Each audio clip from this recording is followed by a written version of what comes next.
Hi, everyone. My name is Sydney Yeager, and I'm the Public Programs Coordinator at the Museum of Jewish Heritage, a living memorial to the Holocaust. I am honored to introduce today's program, Rewriting History, the Politics of Memory in Poland. Today, we will be discussing Holocaust denial and revisionism, a conversation which has become critically important because as survivors pass away, those of us who are still living have now become the stewards of Holocaust memory. Throughout today's program, please feel free to put questions in the Zoom Q&A box. And also please note that today's program may last up to 90 minutes. The program is co-presented by Descendants of Holocaust Survivors, and we are joined by Ellen Greenberg, the founder of the group. And I'm now going to pass things over to Ellen to introduce our panelists. Great. Thank you, Sydney, and thank you to the museum for sponsoring today's program with us. It's my pleasure to introduce today's panelists. Dr. Dariusz Stola is a historian and professor at the Polish Academy of Sciences. He served as director of POLIN, the Museum of History of Polish Jews, from 2014 to 2019. Dr. Jan Grabowski is the co-founder of the Polish Center for Holocaust Research in Warsaw and the author of Hunt for the Jews, Betrayal and Murder in German-Occupied Poland, which won the Yad Vashem International Book Prize. Dr. Grabowski was recently sued over his research in a high-profile court case, which will be discussed today. Konstanty Gebert is a journalist at one of Poland's biggest newspapers and an associate fellow at the European Council on Foreign Relations. A former dissident, he founded the Polish Jewish monthly Midrasz. Moderating the discussion is Rachel Donadio, a Paris-based journalist, a contributing writer for The Atlantic, and a former Rome bureau chief and European culture correspondent for the New York Times. I now turn it over to you, Rachel. Thank you. Thank you so much, Ellen, and welcome to Kostek and Jan and Dariusz. I'm really looking forward to our discussion today. We could start in many places. I was thinking that in 2015, I was in Moscow reporting a story, and a film producer said that in Russia, the future had become unpredictable, and so had the past. And I think that that is also the case these days in Poland. I wanted to set the scene a little bit before we dive into some of the issues. We could start with 1795, when Poland was divided between Prussia and the Russian and Habsburg empires, or we could start with World War I, after which Poland had a brief period of sovereignty, or with World War II, or the Shoah, in which 3 million Jews living in Polish territory were slaughtered. That's half of the Jews who died in the Holocaust and 10% of Poland's then population. We could start with the Cold War.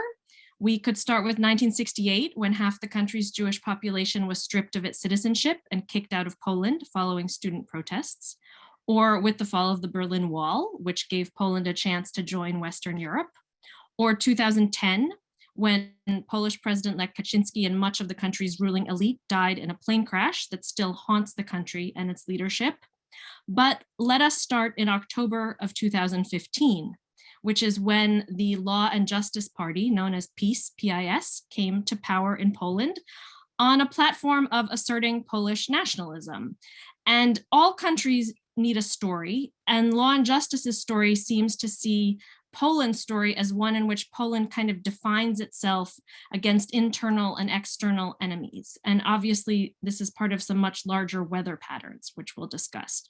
So since PiS has come to power, Poland has kind of pushed back against the EU while also relying on it. And since the refugee crisis at the Poland-Belarus border, it's kind of seen itself also as defending Europe's borders.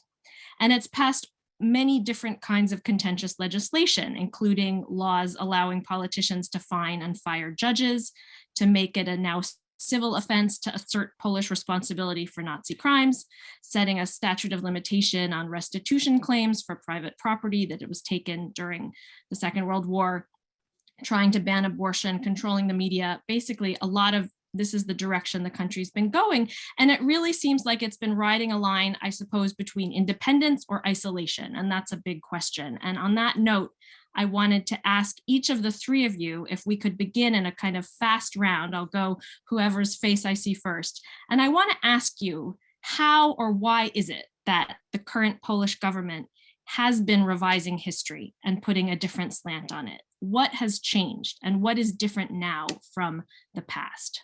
why don't I start with Jan, whose face I see clockwise? Well, thank you, Rachel, for this introduction. Indeed, we could start in different various periods of times. However, very briefly, what we are witnessing in Poland nowadays is a whole-scale attack on something that we call civic and civil society. And the distortion, denial of the Holocaust, in a way, is somehow tied to this broad offensive that you have mentioned, which plays itself out on various fields. Now, in the area of our today's interest, which is the rewriting of history of the Holocaust, there are many factors at play, and some of them are of internal, let's say, matter, and some of them are linked to the abroad, to the exterior. Now, for what the nationalists are doing today, what has been done, by the way, previously, but has been reinforced nowadays, is this, I call it a new version of Holocaust denial, which means Holocaust happened, but our people, our tribe, our nation had nothing to do with it. So this is the new form of denial, which in Poland has acquired this, let's say, approval, not only approval, but enforcement by the state. They are doing it for internal reasons because they consolidate this way around this historical mythology, their electorate and beyond. They can actually look to expand their electorate. And in terms of activity abroad, well, Holocaust has become a universal benchmark of evil, and society's attitude during the wartime toward the Holocaust has an absolutely fundamental importance in terms of the image projected abroad. So here you have a policy which wants basically to rewrite history in order to consolidate your own electorate, to look for internal support as this besieged fortress of virtue, and to diffuse the, let's say, very frequent accusations of Polish society as being anti-Semitic. What is new? I still have a minute, I guess. I will not abuse my time here very quickly. So in terms of what happened after 2015 is this incredible reinforcement of this message, the overpowering the resources which have been thrown by the state on this so-called dignity file are simply huge. We are talking about hundreds of millions of US dollars per year in order to control consciousness, commemoration, and memory, using the law in a different ways which had not been used before to muzzle the freedom of historical expression and research. So this is just in terms of, let's say, to whet your appetite, just to open up the discussion, but there is, of course, much more points which need to be raised. Thank you for that. Dariusz. Well, I think that's because it pays off. It works, and it has been for a long time that many politicians, but especially Mr. Kaczynski and his party, were deliberately performing a very controversial, aggressive memory policy, that means policies to change the ways we imagine the past and we understand it. And they realized that you can politically capitalize on the emotions incited in such controversial undertakings. It started already in the late 1990s, and actually the best book on the topic was written by two American political scientists, Michael Barnard and Jan Kubik, who wrote about the 2009 anniversary of the 1989 elections and realized that in many East European countries there are different strategies of approaching this past, but two politicians stood out. And they called them mnemonic warriors. And that was Mr. Orban in Hungary and Mr. Kaczynski in Poland. People who deliberately incite controversy, deliberately destroy consensus about what happened in the past, to release emotions and then capitalize on them. They love war about the past. And they began with fighting against Lech Wałęsa, their political enemies, and quite late time started to use the Polish Jewish history, and in particular the Holocaust, to play the same game. I would say up to through several years, they didn't look like anti-Semitic. They made effort not to look anti-Semitic. And they were actually one of the most pro-Israeli parties in Poland at the same time. But still they loved to exploit the emotions that the anti-Semites were raising, in particular, the resentment, which is the key emotion used by the populists. And what role is better for a politician than to defend the national honor against some nasty foreigners, especially when these foreigners are ungrateful Jews. So this is, shortly speaking, the rationality behind the aggressive memory politics today. We'll have a lot to unpack. Kostek. Right. Well, difficult to speak after two such eminent professors, but one thing I think that we need to include in our overview is that the Kaczynski government didn't just plug in historical revisionism. It reversed a trend that had been present in Polish public life for the previous 15 years or so, which actually was based on a surprisingly honest and deep attempt to come to terms with the past.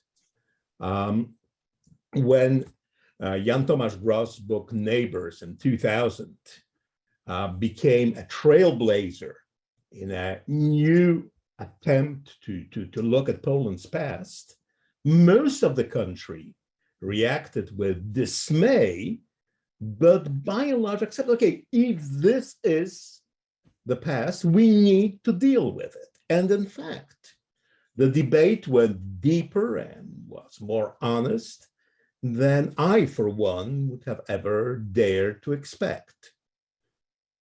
And this came as part and parcel of a major transformation of Poland, which for the first time in modern history started to believe it's a success story, and it was.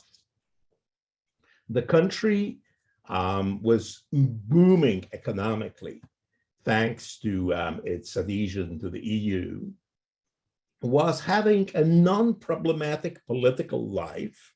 In fact, for 8 years, the party in power stated that its political program can be resumed by the idea of hot water on tap. It seemed that we are on the way to become an Eastern European Switzerland, and that my deep wish of growing old in a boring country will actually be realized. The problem with that was manifold. One was that Poland as a success story needed to wean itself from its historically ingrained self-perception as the victim nation.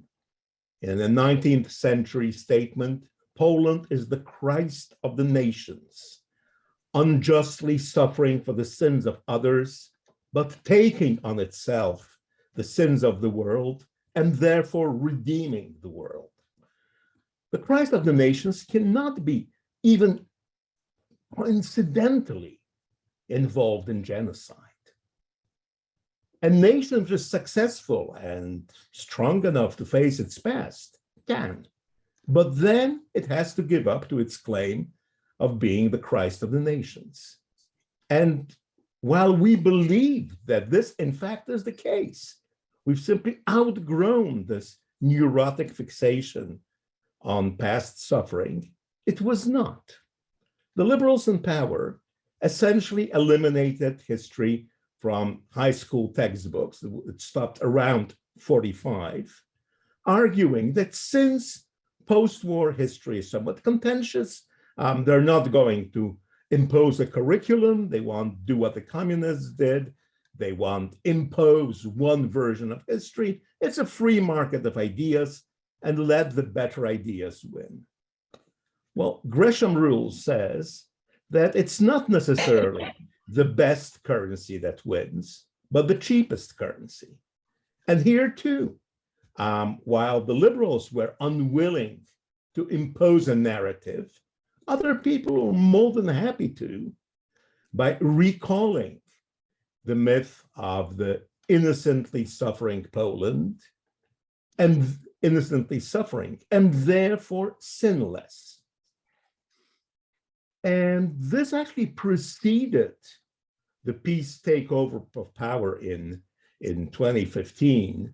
We saw the first symptoms a few years earlier in public opinion polls, and we were very surprised. And we rather thought it must be a fluke because the Poles were going wonderfully with people more and more aware and more accepting the past. The radical historical revisionism and overt anti-Semitism came as almost as an afterthought.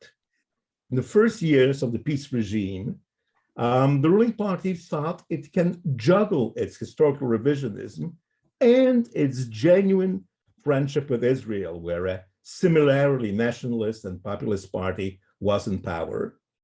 And Israel under Netanyahu was more than happy to go along with it until reality hit, and both sides were surprised and suffered. But the bond with Israel was really the last limit that the government had put on its historical revisionism. And once that bond was broken, then anything could pass, and in fact did.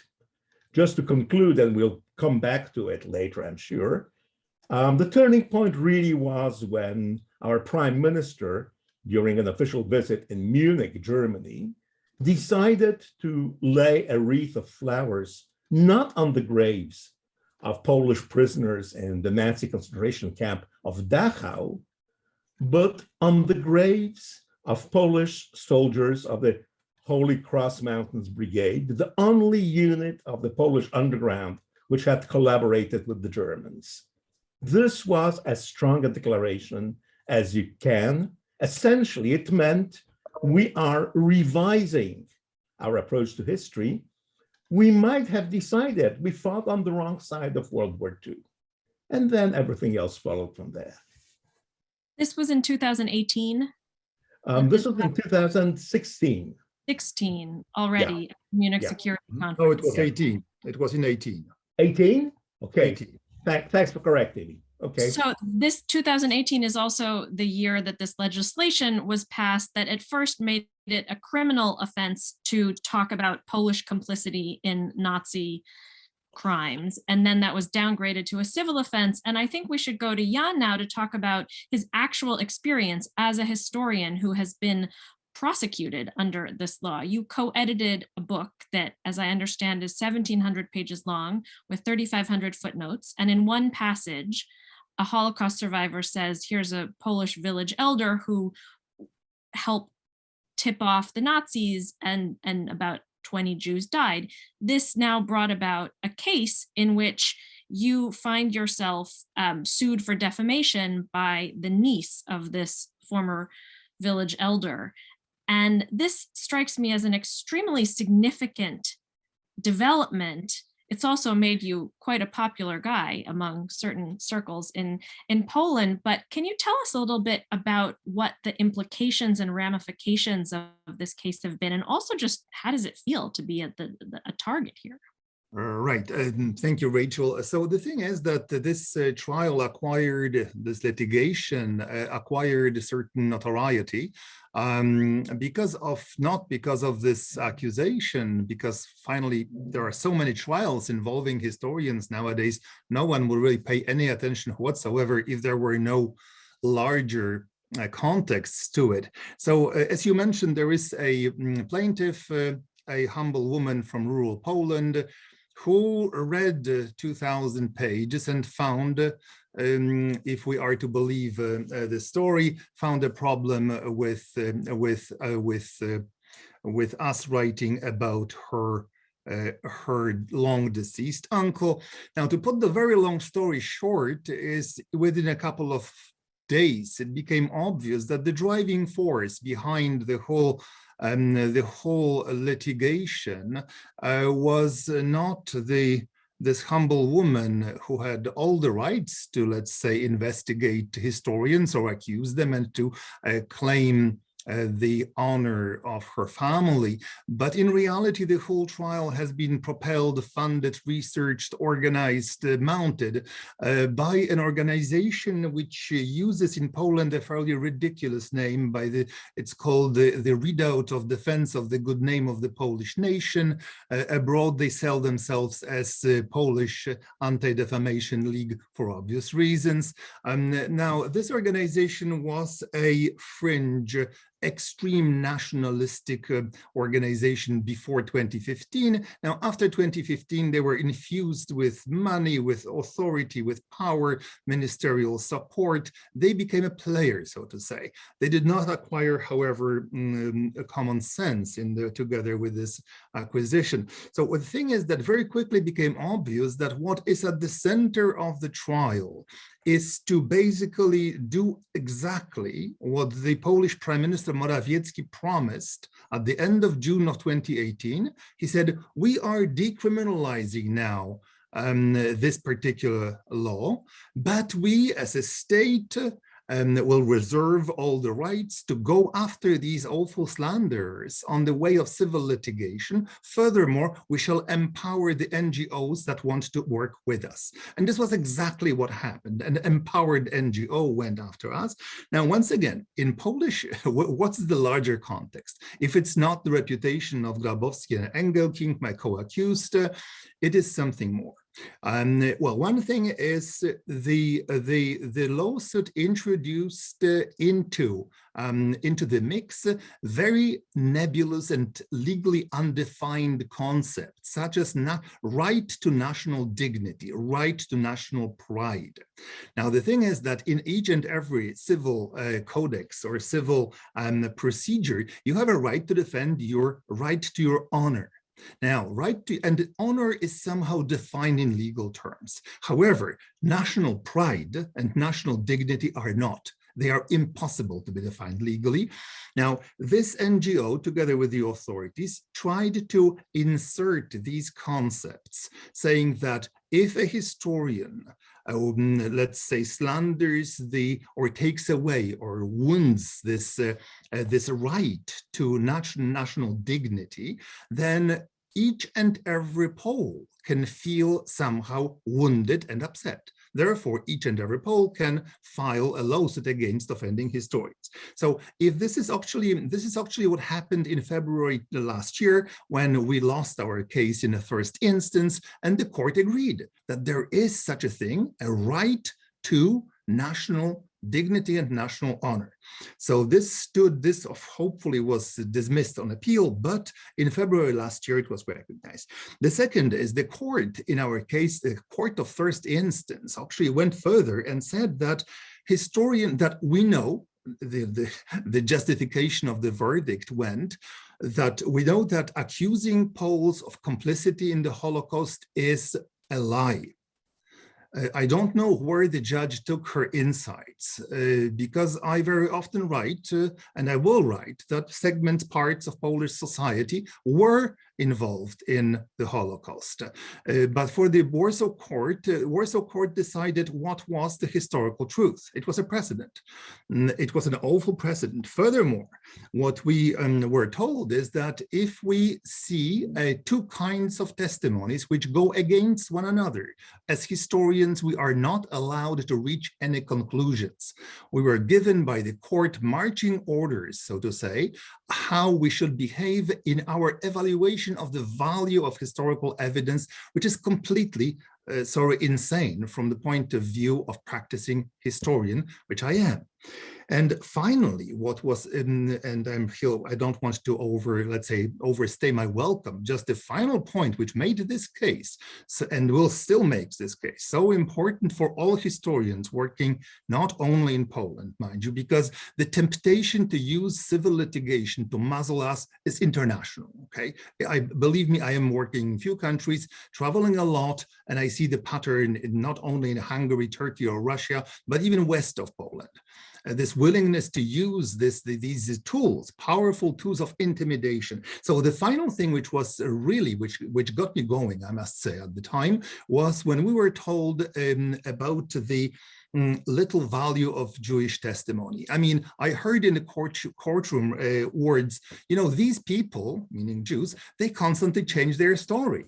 I mean, how can you trust their testimony if, you know, one day their name is, let's say, one thing, and in any case, this was an attack on Jewish testimony, which I witnessed, the Holocaust survivor testimony, which I never thought I would witness so soon. So it was a harbinger of things to come. Now, I have many other things I would like to raise here, but just before I finish, just to tell you that we won on appeal last August, which I thought was the end of the story. And now I learned it's not, because the Polish authorities are now entertaining the idea of using a special legal club called Extraordinary Complaint, created by this government 3 years ago, which allows them to set aside even legal sentences. So with this, I will make a pause.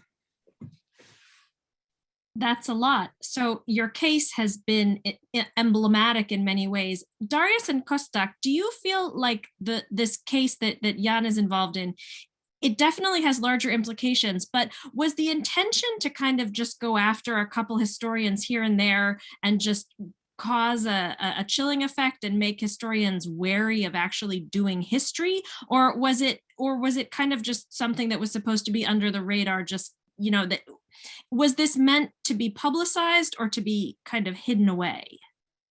It was publicized, especially to the target groups, because the propaganda of the ruling party is quite sophisticated in terms of segmenting the constituencies and defining the target groups. And clearly the intention was to make a chilling effect. And we saw it already. You know, I remember a phone call from a teacher in a small town in central Poland in the spring of 2018, before the law lost its most controversial fragments, this penalization of certain statements, calling me and asking, Dariusz, I'm about to publish a fragment of a memoir of a survivor from our town, and she writes that Poles killed her brother. Does it mean I'm about to violate the law?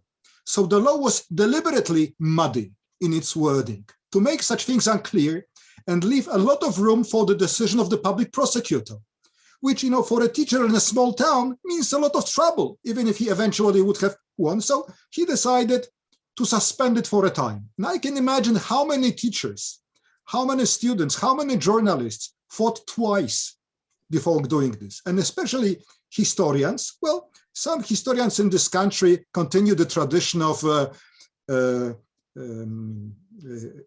heroic intelligentsia, but you cannot expect everyone, including doctoral students, to choose topics of dissertation that lead to not to a career, but rather to the trouble. The problem of the chilling effect is its effects are invisible. You cannot measure the number of books that were unwritten because of it. And the consequence of chilling effect is things that don't happen. And I'm afraid it has already started to work. I fully endorse what you said about the chilling effect. It is wide, and I've had very concrete signals from people changing their master's topics, for example, or journalists deciding not to investigate something in the light of this law, whose wording is obviously intentionally unclear.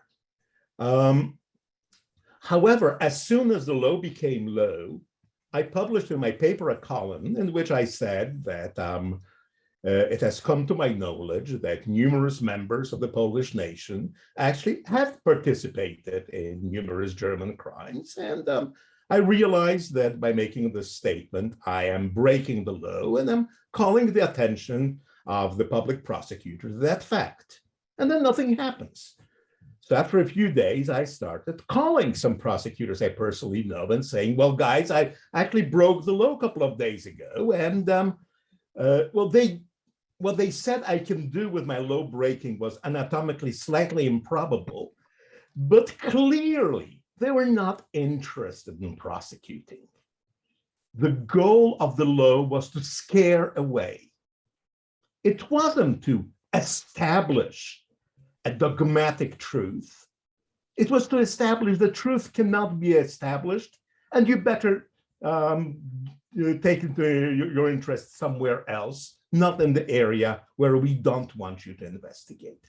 However, there's two aspects, okay, there are many aspects, but especially two aspects of that law which are particularly dangerous. One is the core statement of the law is that it is a crime to allege that the Polish state or the Polish nation was responsible or co-responsible for the war crimes of the German Nazi Third Reich. Now, in terms of the Polish state, this is a very clear statement. The Polish state existed, fought the Germans from the first day to the last day of the war. If somebody alleges something different, well, he's saying an untruth. And there already are legal instruments to prosecute untruths if necessary. However, it's a statement that the Polish state was co-responsible for Nazi war crimes is about as ridiculous as saying that the earth is flat. The Polish nation is a different thing. We don't have a legal definition of nation. And clearly, the law did not mean by Polish nation the collectivity of Polish citizens, because another article of that law makes it a crime to deny crimes of Ukrainian nationalists, who, after all, were members of the Polish civil nation through being Polish citizens. Therefore, it does seem that the law has in mind the Polish nation as an ethnic body, excluding Ukrainians, probably Germans, possibly Jews.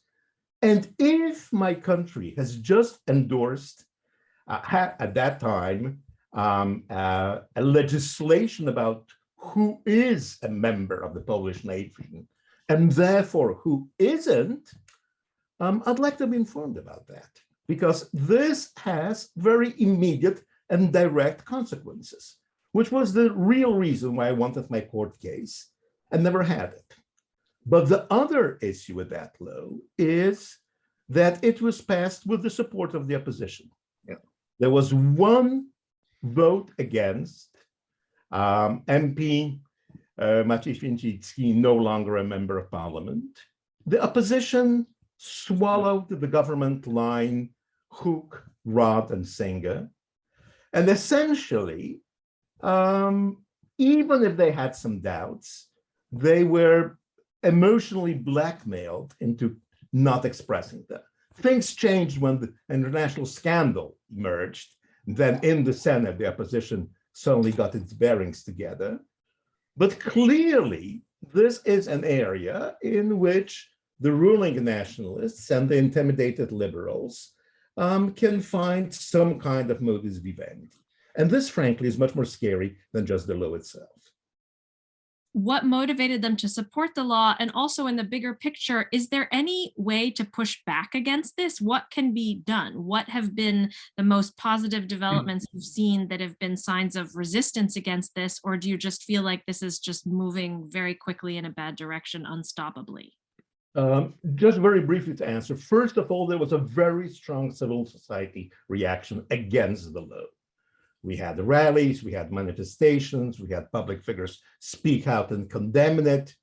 Some voices were missing, to my deep regret, but Polish civil society did rise to the occasion and stood in defense of its fundamental values, and this needs to be remembered.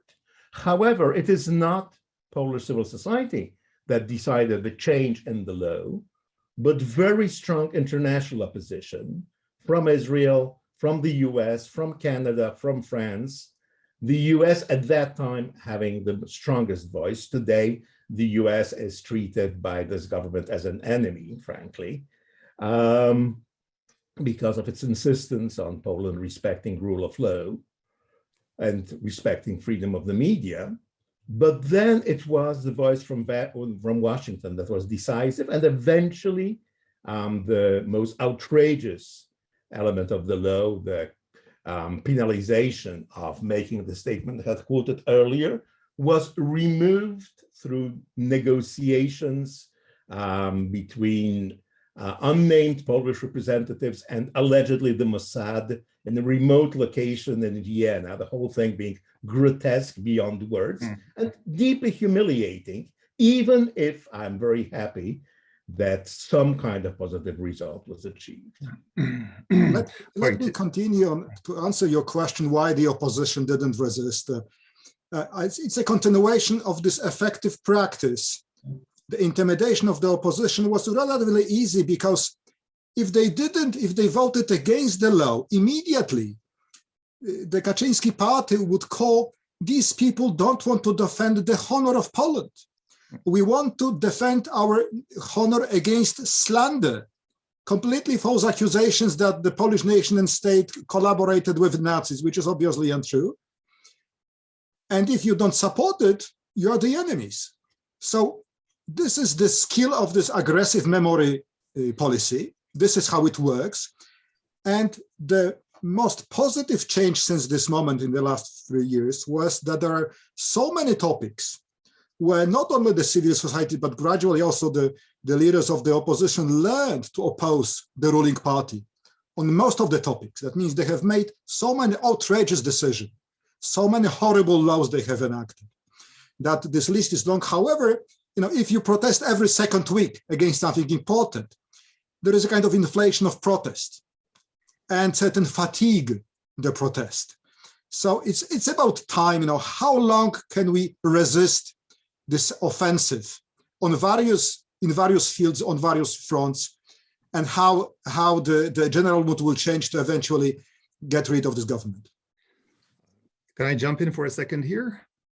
So the thing is that you asked also what can be done, your question was. And the thing is, I was at the center of this fairly large movement of mobilization of international public opinion over the last year in order to expose the fallacies of so-called Polish history policy of this Holocaust denial and distortion going on here. The problem is, and here I like to quote Jan Karski, a very, in Poland, well-known courier from 1940 from occupied Poland to the West. He said that this Jewish issue, as he said, forms this narrow path, narrow bridge on which vast majority of Poles meet the Germans.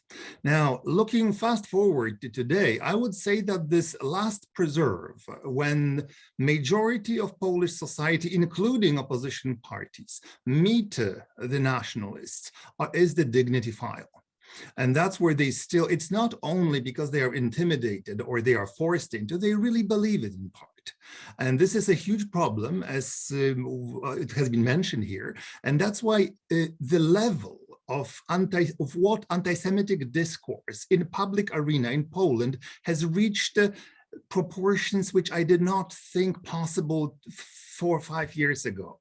And now the thing is that in Poland, things which are completely impossible to imagine from my Canadian perspective, let's say, are simply swallowed without much reaction. Therefore, what can be done, what should be done, what has to be done is constant barrage of pressure coming from abroad, telling also Polish society that doing these things, calling these names, putting these laws through is not a correct thing to do. And because I'm very sorry to say, inside Poland, ideas which are exotic abroad are very much a part of the mainstream. I don't want even here to articulate them because I don't want to give them any more currency. So relentless pressure, this is something that I let's say, not wasted, but I set aside a part of my life in order to become someone that's very alien to me, public historian, in other way, engaging in public debates. I thought this is so important, and I still think that this is a time not wasted, but it's very time consuming. And here, the role of Rachel, people like you is essential. You cannot, you will be reminded. So this is what can be done. Well, I'm glad we can have this conversation with our audience, our virtual audience, with real feelings about these topics. Getting back to, I want to go back to Dariusz for a minute and to POLIN, the Museum of the History of the of the Jews of Poland, which is a terrific museum. I was there just the week before the 2016 election, and I was very moved by it and learned a lot. I think it's, don't tell, I think it's better than the one in Berlin by far. But I wanted to ask you a little bit, the moment in which that museum emerged was, as Kostek was saying earlier, a different moment in Polish history when it seemed like all the governments after communism really had something of an investment in the Jewish history of Poland and making it known and kind of honoring it. And then things have somehow shifted. Tell us a little bit where things stand with the museum. Your contract as director was not renewed, and that's clearly in the current political context. What happened to you and what will happen now to the museum? Yeah, literally you're right, because Polish governments really invested in the museum. That means this beautiful building designed by Rainer Malamaki was paid for by the Ministry of Culture and the city of Warsaw together. And the city and the ministry are co-founders of the museum, together with the Association of the Jewish Historical Institute, which, by the way, this complex legal structure of the public-private partnership, it saved the museum from an attempt to take over by the ministry, because we saw another institutions being taken over or attempts to take over other cultural institutions. So there is quite an expansive strategy to take control of autonomous cultural institutions, and especially museums. So, but at the beginning of the rule of the Kaczynski party, I was afraid, knowing what they had done with the past in previous debates, especially the debates about 1989, was there a revolution or a betrayal of the revolution?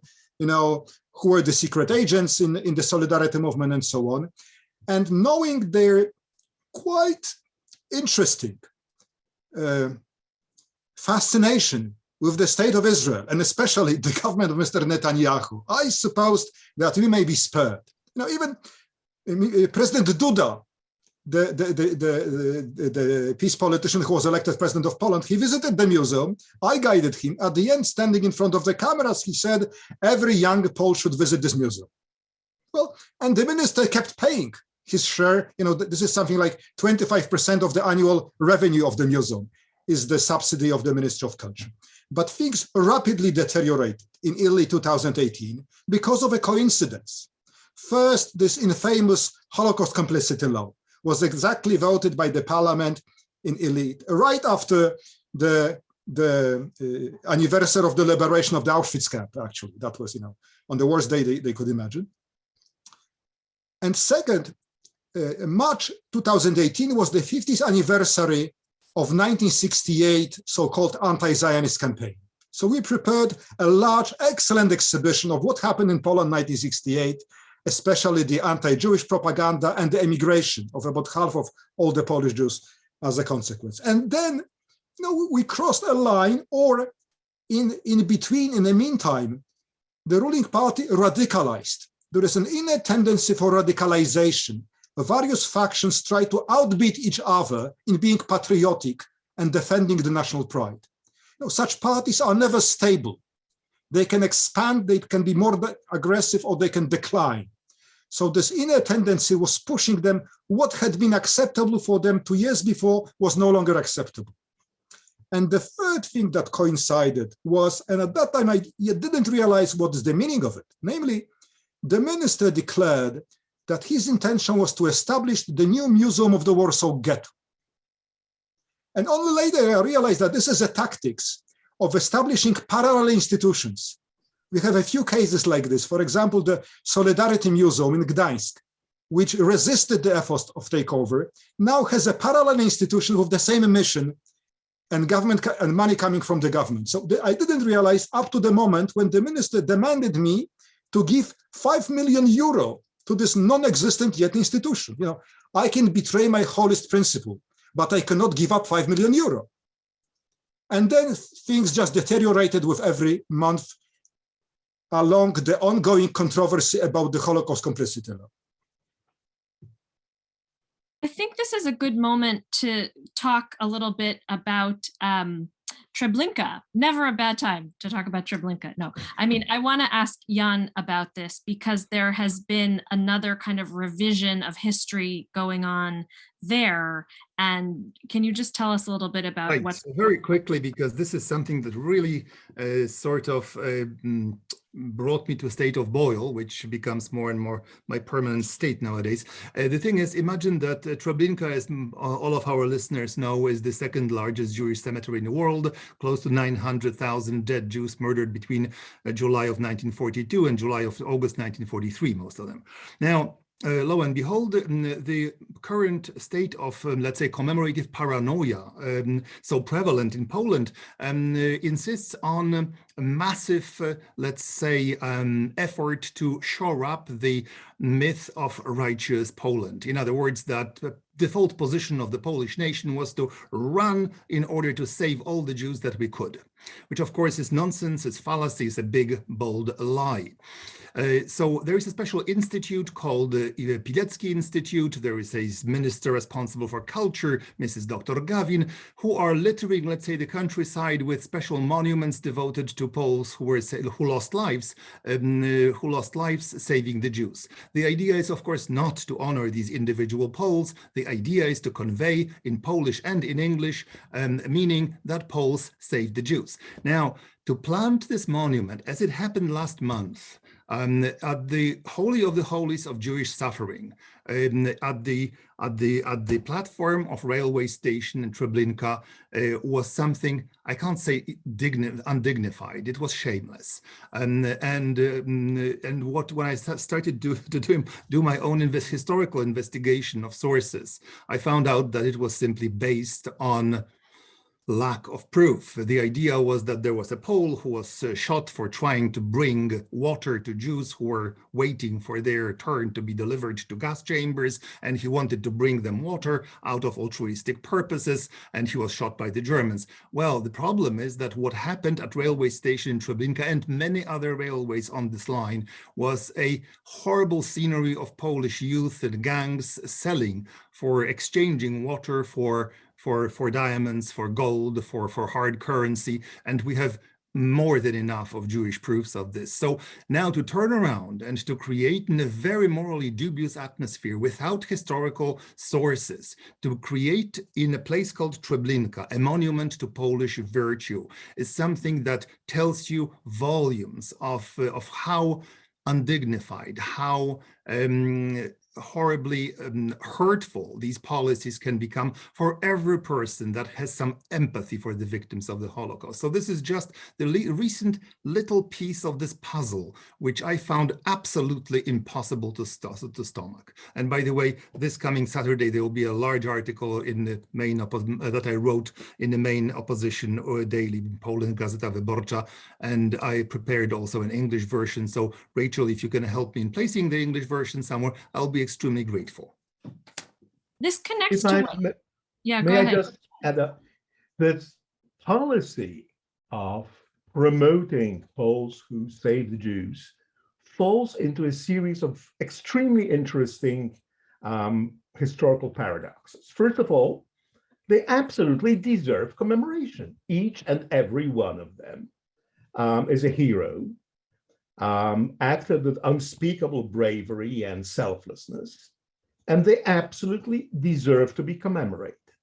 However, whereas the campaign of promoting their sacrifice is seen by the government as a campaign of, well, promoting the positive image of the Polish nation, there are more and more voices within the Polish nation protesting the campaign by saying that if true, this was wrong. It was wrong to help the Jews who always were and that still are our enemies. And therefore, people who helped the Jews do not deserve to be commemorated. They deserve to be condemned. I first run into this in Jedwabne, the town that Jan Tomasz Gross wrote about, where a simple peasant woman in the village nearby had saved 5 Jews throughout the war from the massacre till the liberation. And I suggested to the then mayor of Jedwabne, Krzysztof Godlewski, a wonderful person, that the local school should be given her name. And he just laughed at me. And I said, well, how about a commemorative plaque? And said, in this town, this plaque would not survive the night. She's a traitor. The reaction to her act when it was known was that Polish partisans beat her blue as punishment for her treason. And finally, the deepest problem with the commemoration of those Polish heroes who once again deserve our utmost admiration, gratitude, and respect. The deepest problem is that the man in Treblinka, if the story is true, was killed by Germans directly. Most of the Polish sailors who lost their lives because they were denounced by other Poles. So if the story is to be told, it is a story of Polish self-defense and of Polish treason, not a story this government wants to hear. May I follow? I agree with Konstanty that it's fully right and honorable to commemorate the Polish rescuers of the Jews.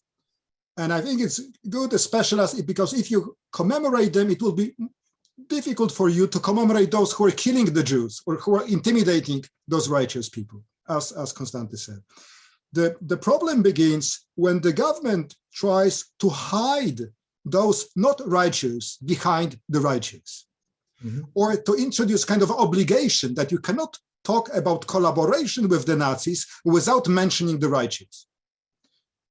So this is the problem. And in the case of Treblinka, the main problem is, well, the only source upon which the public institution established this small monument was a single account by a single person recorded 40 years after the war.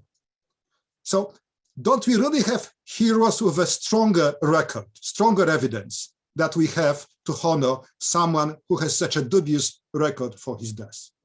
Just to jump in to finish the story, but very briefly, I do agree with Dariusz more than I do agree with Konstanty. I said that I think my voice is pretty solitary in this area, in Poland at least. I said that I would put a halt to all of these commemorations of Polish virtue, or for the time being, because for the time being, it's not the, let's say, we have a fundamental problem in which Polish society perceives its own role during World War II, and these monuments reinforce this very false idea. I said, okay, if you want really to participate in commemorating, and I repeat each and every time, if you want to commemorate brave Poles who saved the Jews, have the courage at the same moment, at the same street, at the same Trebinka railway station, to erect a monument to all the Jews who exactly in the same location have been killed with direct or indirect participation of their Polish neighbors. And if you have problems in finding the names, I will be more than happy to provide you with them.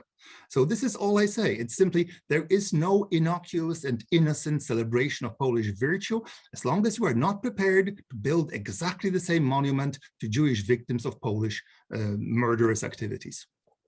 I want to turn to a dichotomy I see between Jews as a construct, and then also actual Jews and Jewish practice and Jewish life in Poland today and in the past.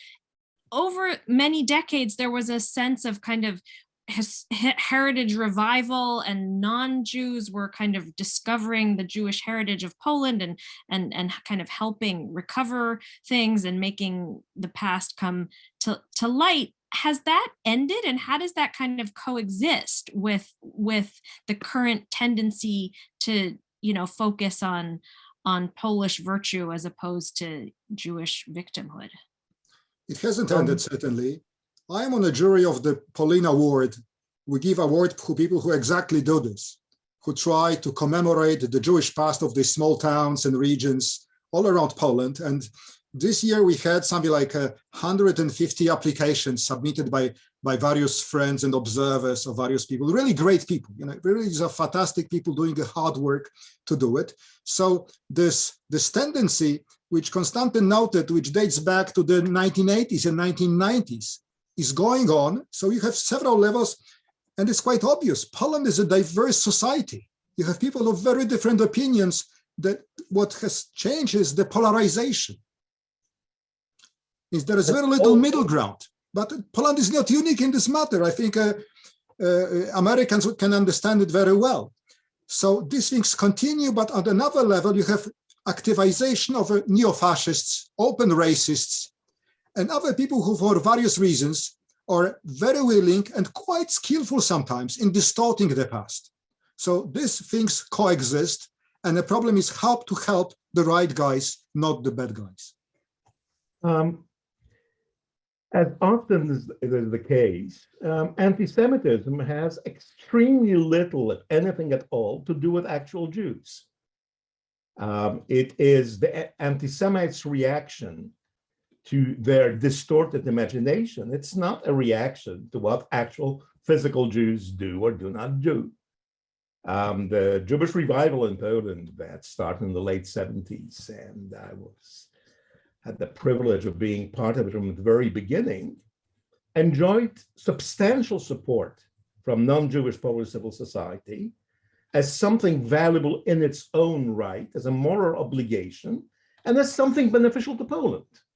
And this has not changed. We function within a milieu with which we are in dialogue, which is welcoming, which is supportive, and by far is not some kind of extreme minority within Polish society. However, the anti-Semites who seemed for quite some time to feel that they've lost control of the national debate are back and forth. They know that the government has their back. And just as importantly, their pockets are full of government money, being my money, your money, your money. This all is funded by the taxpayer. And therefore, the anti-Semites are obviously much more visible and louder, especially as they say things which in much of the Western world are still unsayable in public. To give you just one practical example, some 25% of the Poles believe in ritual murder, blame Jews, including us living today, for the murder of God.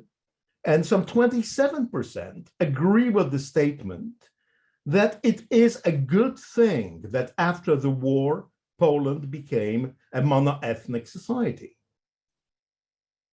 Which means only this, that, well, in the balance, the Shoah was a good thing. Now, any self-respecting government should be trying to act against such movements, not because they're bad for the Jews, although they are, but because they're bad for the civil society, and they're bad for the country. They threaten the country. Sadly, as I say, those people know that they can count on the government. We have a lot of questions from the audience, and I'm going to start throwing some of those out to you, but a lot of them are really, do you risk prosecution even having this discussion with us? And are you, and has that, are you in trouble just for talking to us today?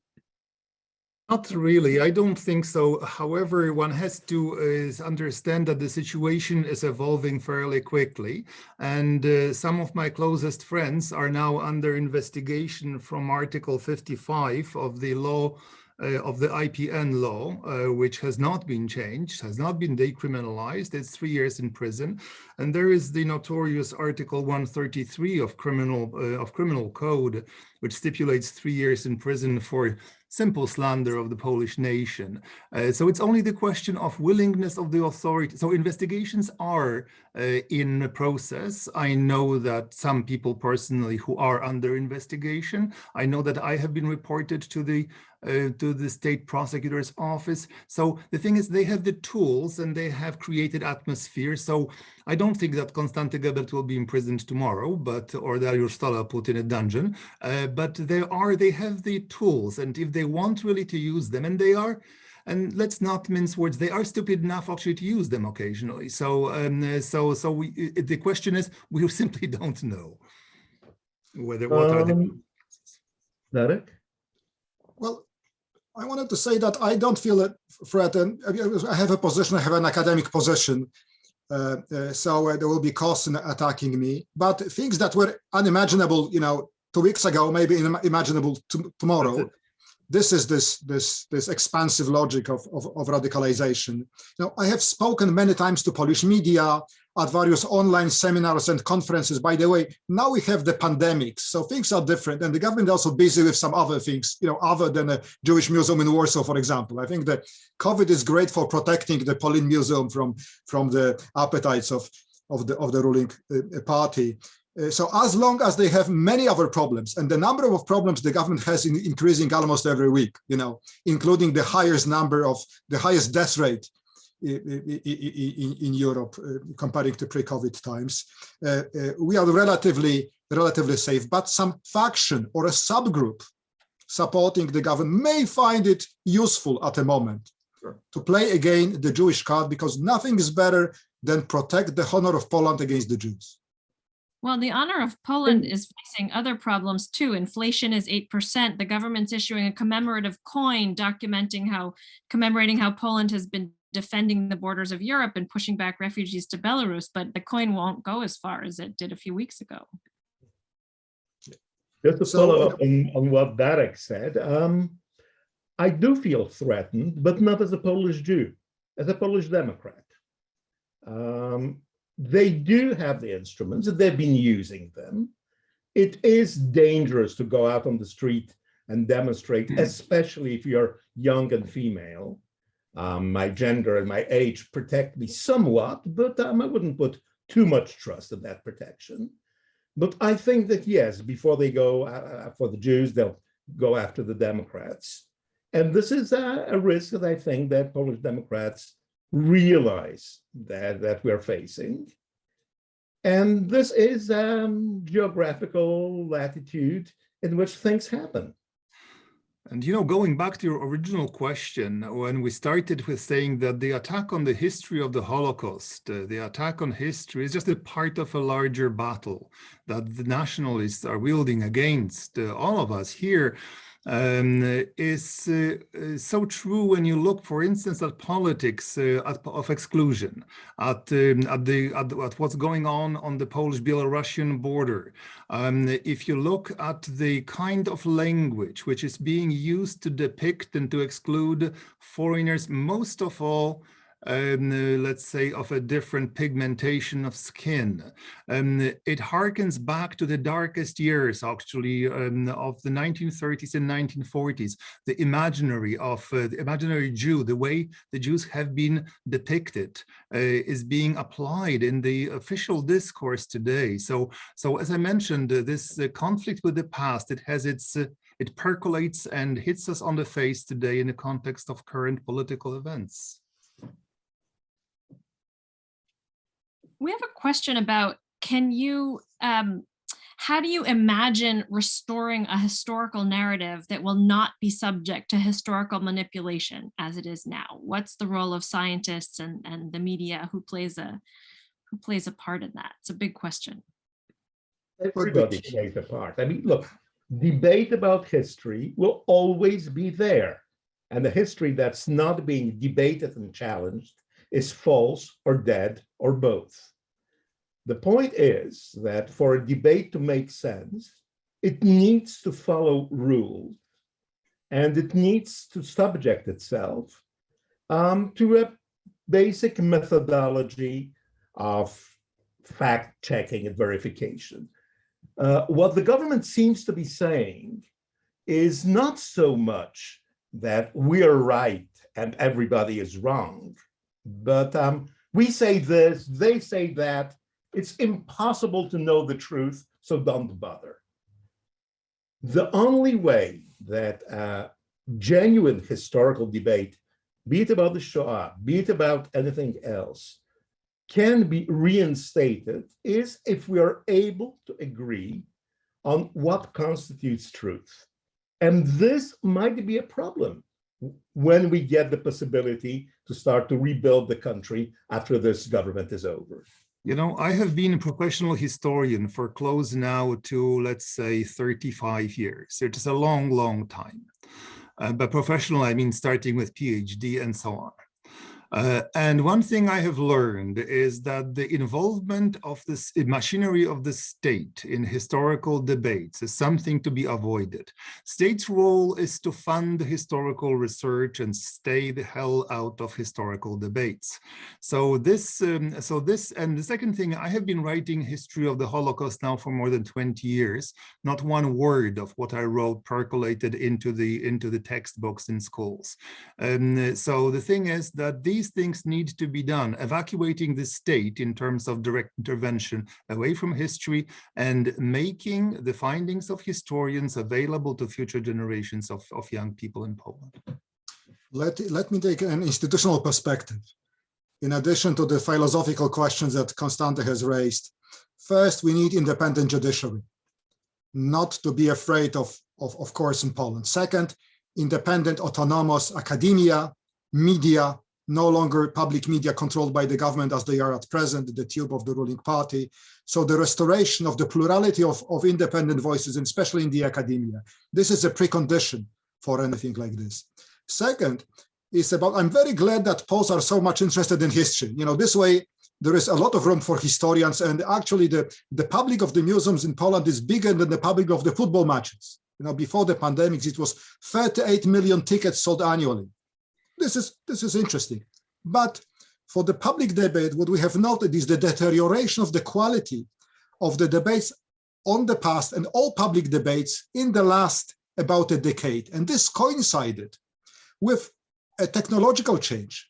The debates are no longer in the printed media, they are on the social media. So if I may ask my American friends, please call the nice people in Palo Alto, California, and tell them to change this algorithm, because this is what decides the dynamics of the public debate in social media. And these debates, as a rule, are counterproductive.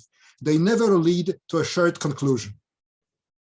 In this, Poland is not alone. This is very much a part of international patterns here. But you've mentioned at different points in the conversation Jan Gross's book, Neighbors, which came out in 1999-2000 about Jedwabne, the town where many Poles murdered their Jewish fellow neighbors without orders from the Nazis. And this, of course, set off a big debate.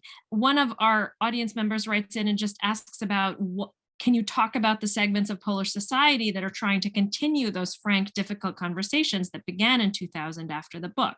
Where are they currently putting their energy? Is there historical commemoration, interfaith dialogue? And in short, this participant asks, where is their hope? Well, as I said, I've been in touch recently with some of the people who do this work, especially in provincial Poland, and they are great. You know, my favorite, the man who won the award this year is a young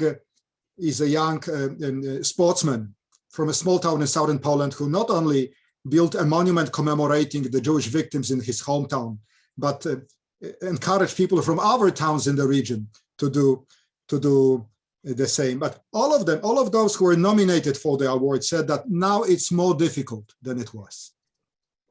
A local government who in the past was supportive of making a day of Jewish culture or restoring the synagogue is less supportive. They have other priorities to spend their money, and they are afraid of touching these difficult topics. And this is exactly the chilling effect. You don't need to put young Grabowski to jail to make a local mayor in a small town think twice before supporting an initiative like this one. But these people are still there, and there is, I think it's more than inertia, because this process of restoring the Jewish history in Poland, expanding the knowledge how important were Jews in Poland's history, started many years ago. I think it's been slowed down, but it has been not reversed completely. So maybe this is wishful thinking, but I see it just slower, but not destroyed. There's also another factor. Jedwabne is rather close to the Belarusian border, where today Polish uniformed forces are responsible for the deaths of some 24 people. And I sincerely hope that those crimes will be prosecuted and that people will go to jail for that. However, regardless of an incredible volume of hate propaganda directed at the refugees, there is an underground railroad. There are locals helping the refugees, knowing that they are going against the wishes of their authorities and that they can suffer for it. And one of the reasons they give is, well, my grandma helped Jews during the war, so I have to live up to that.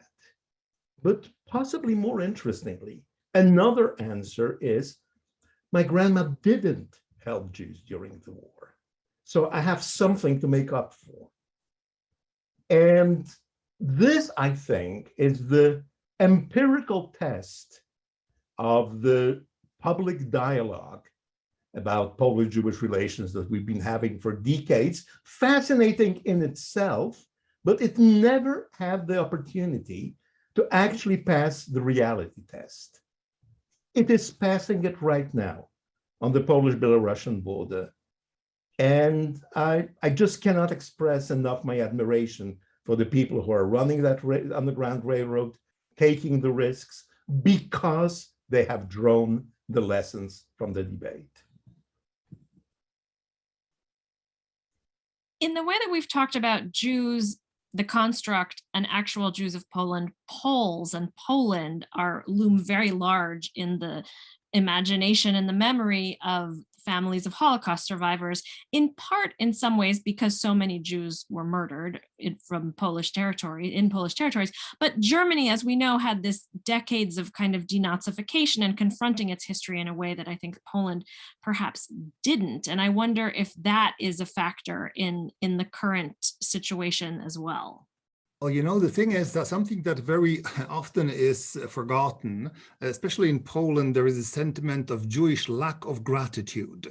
You could read it in 1946, 1968. Nowadays, Jews are ungrateful people because, look, we have been saving them. Now, the problem is that Poland has, for a variety of reasons, abroad, especially in the States, Israel, a well-grounded, well-founded reputation as a nation of anti-Semites. Now, the problem is this related to the war experience. It's not that Poles were responsible for all these many deaths. It's the fact that each and every survivor, Jewish survivor, who emerged from the war had very many of his close friends and family members die at the hands of the Poles or being denounced by the Poles. Now, the millions who were dragged screaming and shouting to death chambers at Trebinka left no memories behind them. But here we have a problem that in the eyes of the Jewish survivors, Polish society largely failed them during the war. And the consequences, of course, loom large, because this international, let's say, condemnation or observation clashes with the Polish let's say, perception of own nation. So this is a huge problem which will not go away anytime soon. Let me speak against Polish exceptionalism. I would take exception to comparing Poland and Nazi Germany. They do not belong in the same category at all. But in a way, sorry, Dariusz. Okay, go ahead. Thank you. In a way, the utter horror of Nazi Germany was what forced the Germans to face their past, because they really had nowhere to go. There were no more fig leaves. There was no more hypocrisy. They had to confront their past because it was sitting all over them and had destroyed the country. All the other nations of Europe, which in different ways and forms had participated in the German endeavor while resisting it, could always find an explanation. And this is why the Germans are ahead of everybody else in acknowledging their crimes, just as they were ahead of everybody else in the crimes themselves. Well, again, speaking about Polish exceptionalism, of course, we cannot compare Poland to Germany. You know, it would be somehow strange to compare the occupier with the occupied nation, and especially taking into account the horrible Nazi policies in Eastern Europe, not only in Poland, in occupied Soviet Union, Baltic states, and so on.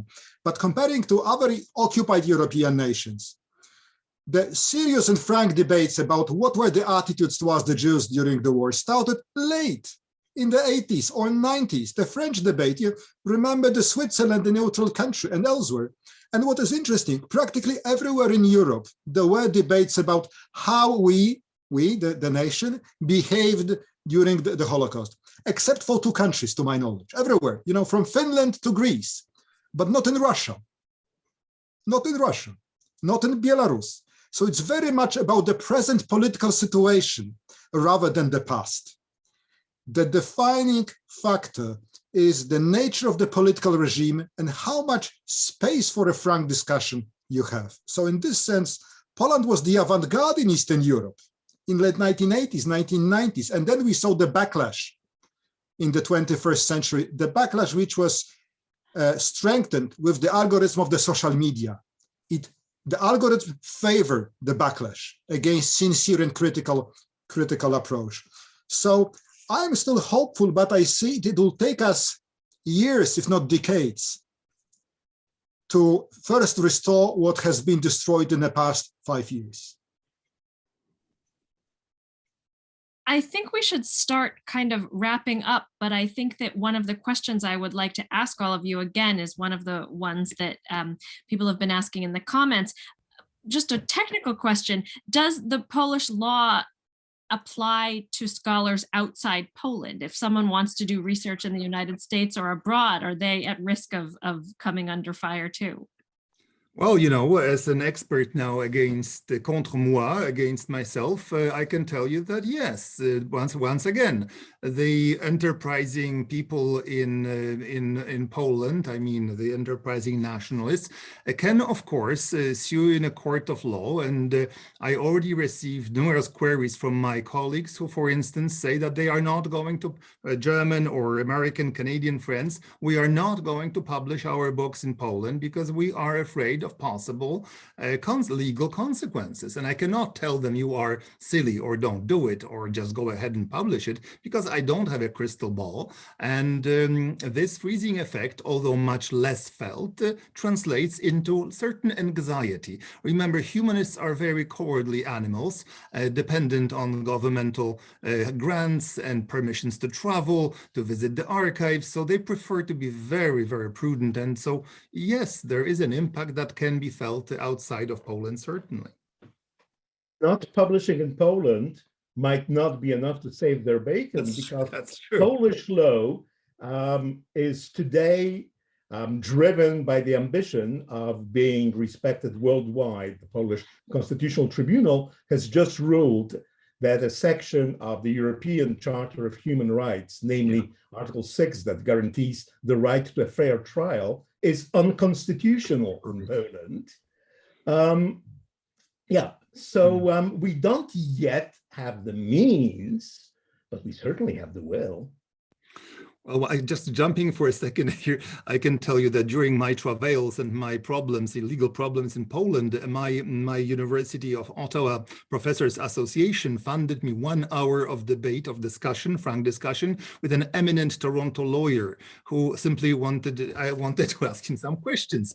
And he said, Professor Grabowski, they can do whatever they want with you as long as you're in Poland. But once you hit the Canadian shores, they can, here he used some anatomical things, what they can do to me, because this nonsense stops at our border. But of course, you know, this is something that you never know until very late. So there's the Polish state, the Polish nation, and the Polish metaverse too, right? So we have to see what happens in the virtual world. But I think, you know, to wrap up, if there are any concluding comments that any of you want to make, and then finally, I would ask you to just tell us a little bit more about what you think the international community can do, and what you hope will happen both domestically in Poland and internationally to perhaps reverse some of these adverse trends. Well, don't treat Poland as some backwaters exotic country in Eastern Europe getting what the Poles deserve. I rather see the government of the Populist Party as an avant-garde of a broader movement. with Mr. Orban and some other leaders who want to make the country great again. So this is rather a difficult future than a bad past. So not only to help the poor Poles, but to help yourself protect some basic ideas of liberal democracy, the division of law, autonomy of the academia, and so on. And then if you can help, for example, those people who in small Polish towns build the monuments to the dead Jews of the town, try to help them because they are doing a great job. This is not easy and they deserve all kind of help we can give them. I couldn't agree more with you. If this was just a case of Polish and Hungarian backwardness, I would feel much more comfortable because that would mean, okay, so we're losing historical time again. We'll have to catch up with Europe again, but there is something to catch up with. And when I look at Europe, I'm not sure. I mean, the percentage of French voters who want to vote the two French equivalents of Mr. Kaczynski is the same as the percentage that got Mr. Kaczynski elected in Poland. And Italy, as Salvini-Meloni government today seems unthinkable, the way that the Trump presidency was unthinkable in the US a couple of years back. So this is a pan-European disease. And therefore, yes, any support you can give Poland is another element in a pan-European struggle. It's not about helping the Poles only, it's about helping Europe. But ultimately, in Poland, it is us who will have to do the hard work. Voting the unspeakables out of office, cleaning up the mess they have left behind, rebuilding a country that has been badly damaged, and trying to make up for time lost. And normally, I would say that this is a hopeless endeavor. But I have a moral principle that says that somebody who witnessed 1989 forever loses the right to be pessimist. No, seriously, I mean, 1989 should have never happened.